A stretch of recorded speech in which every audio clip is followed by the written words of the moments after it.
This Guy's Garage. Like and subscribe. The committee is resuming today its study of the federal government's use of technological tools capable of extracting personal data from mobile devices and computers. The reports in the media came out that this what would be, I think, accurately interpreted as quite invasive technology was being used. Certainly, there was concern, which has led to the point that we're at today, and in light of some of the erosion of trust that has taken place in regards to governmental institutions over the last number of years, in particular. But I do have a couple of questions, and I'm going to start on the privacy impact assessment side of things, and I'll ask this to both departments, because we heard from the commissioner last week that neither of your departments have submitted privacy impact assessments. So I'm asking, and if you could, in about 30 seconds, and I'll start with DND and then go to NRCan. In about 30 seconds, if you could describe to me where that is at, whether or not you have submitted privacy impact assessments, and whether or not you plan to. So, DND, I'll start with you. So, thanks for the question. We have a number of privacy impact assessment on the go right now. From a CIO point of view, as we are responsible for the security of our network, we follow FAA, we follow the standards of Treasury Board and all the laws. And outside of that, if there's a need for PIA, we actually work on it. For example, at this point in time, we're looking at Microsoft 365 because we're starting to record information and do transcript, and we're starting to look at how we what it will imply from a PIA point of view. So if I'm interpreting that correctly, the process is ongoing, but you have not submitted to the Information Commissioner.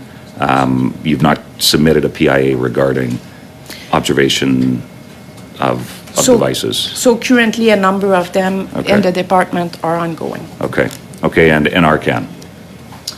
Good morning. So from our perspective, like we said at the beginning in our opening remarks, we did purchase the tool. It was a tool that we've purchased to have in our toolkit, and we have not used it from our perspective. One thing I wanted to reiterate and ensure the committee is should we plan on using the tool, and that would be done only through security mandate. Clear protocols would be followed, and should we be using the tool, we will be doing a PIA from our perspective, should that be the case. But at this point, we haven't used it, and should it be used further to approve mandate from our chief security officer, we'd look at doing a PIA as we move forward.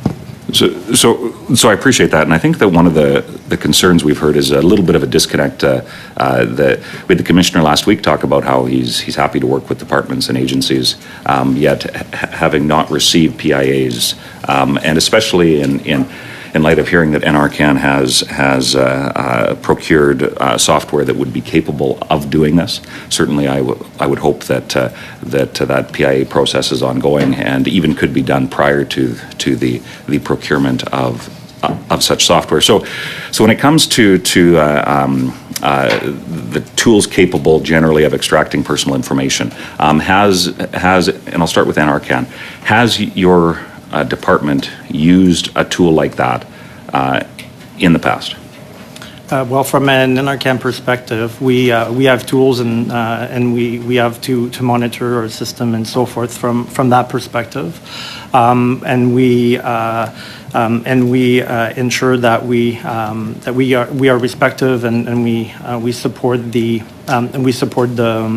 policies around all of that. So from our perspective, there are tools that we are using to ensure that we gather information, but being done in the context of the TBS policies and so forth. Has information ever been gathered for people that are outside of the organization, so employees, so I'm not talking about employees, but people that are outside of the NRCan organization. Has information ever been gathered using these sorts of tools by your department? Thanks for the question. First, the tool that we've talked about, the forensic, has never been used, and should it be used, it would only be used internally. And all the monitoring system that we have from our perspective in this space is used for internal purposes within the organization and for administrative purposes in line with security requirements following clear security mandate as we move forward. Okay, and I'll ask the same question to DND, and if I could get it in 30 seconds or so. In 30 seconds, we investigate network, not people. In order to investigate network, we do need to use tools to ensure the confidentiality, the integrity, and the availability of data.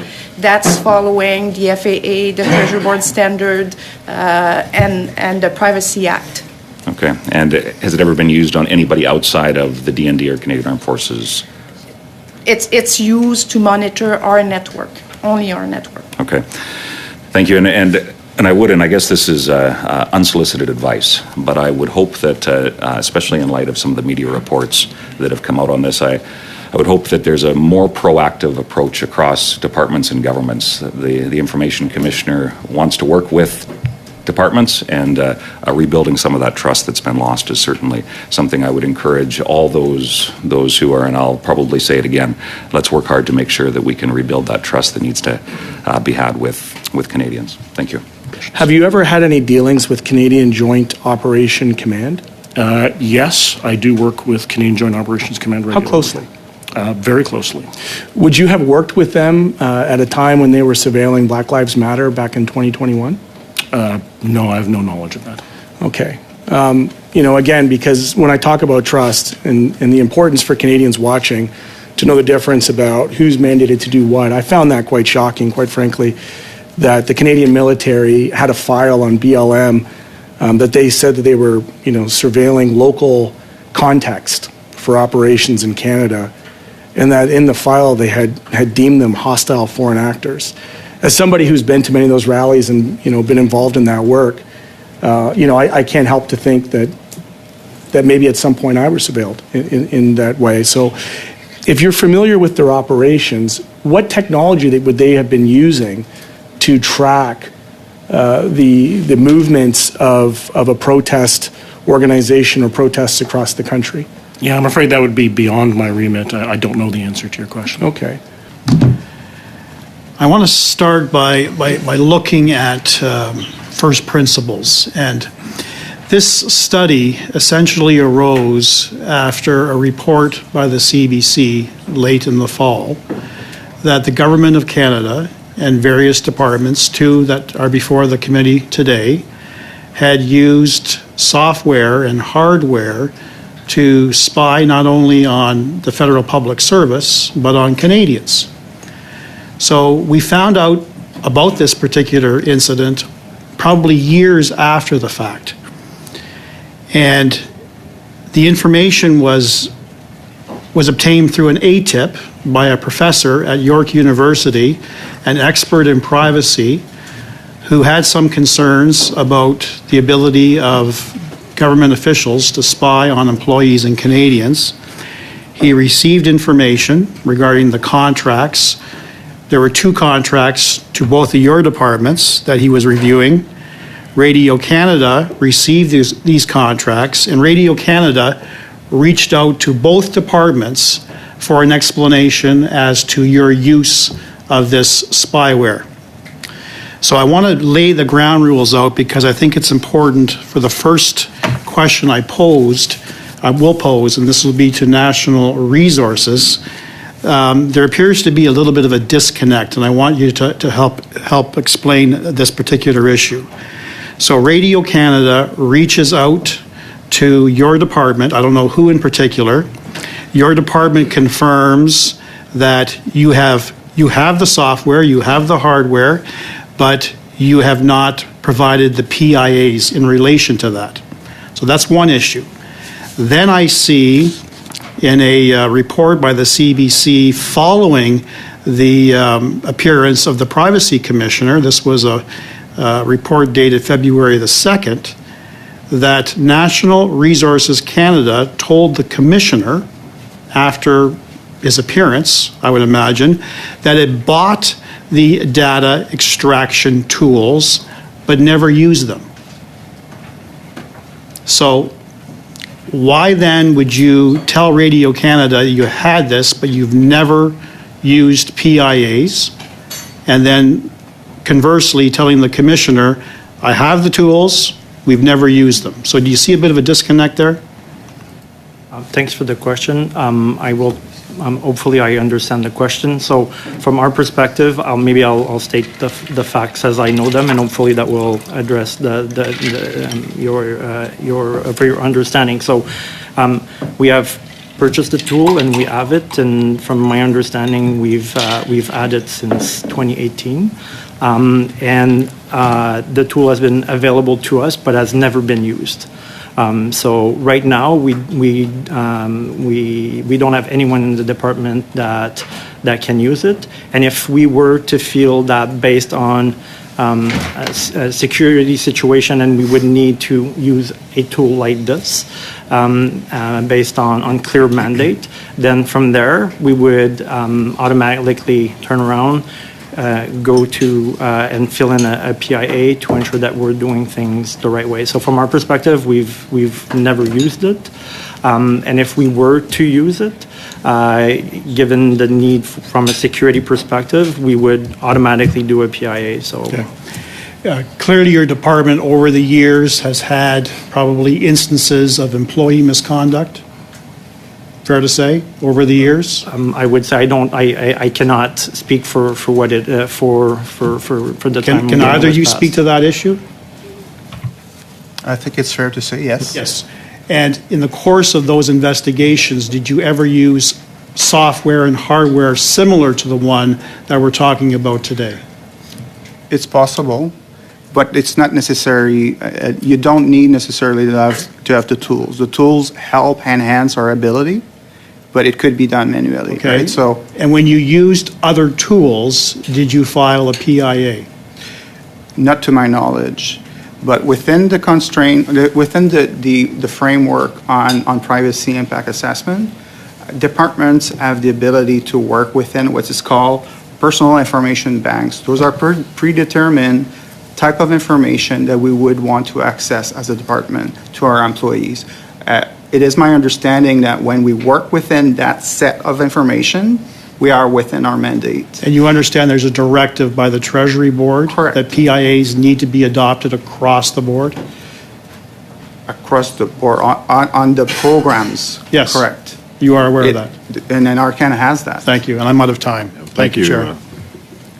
So let's clarify here. There was the article that was referenced by my colleague before from the CBC. The story was November 29th, 2023. Tools capable of extracting personal data from phones being used by 13 federal departments, documents show. Those departments listed include your departments. General, Ms. Martel, does your department have that capability? Yes or no? Yes, we have the... Okay, you have the capability. You said that you don't monitor individuals, you only monitor networks. Correct. So the tools capable of extracting personal data from phones, how is that monitoring a network and not monitoring an individual? Yeah, and I'm going to let Dave answer that one. Yeah, so if you take a look at a typical cyber defense incident, which is really what we're talking about here, the kinds of tools we're talking about are the tools that you would need to figure out how and why a device like a cell phone had been compromised. Okay. I think our point is the angle that we come at it from is the compromise of the device and the network. So in your investigation, one of your investigative tools is to access an individual's phone. That would be one of the, you would use this software as a tool, and part of your process would be to access an individual's phone. A quick yes or no, I've got limited time. So only defense devices are used, but obviously those defense devices are used by individuals. Okay. So I don't think that was clear in your initial responses. Do members have a right to privacy? Absolutely, yes. Okay.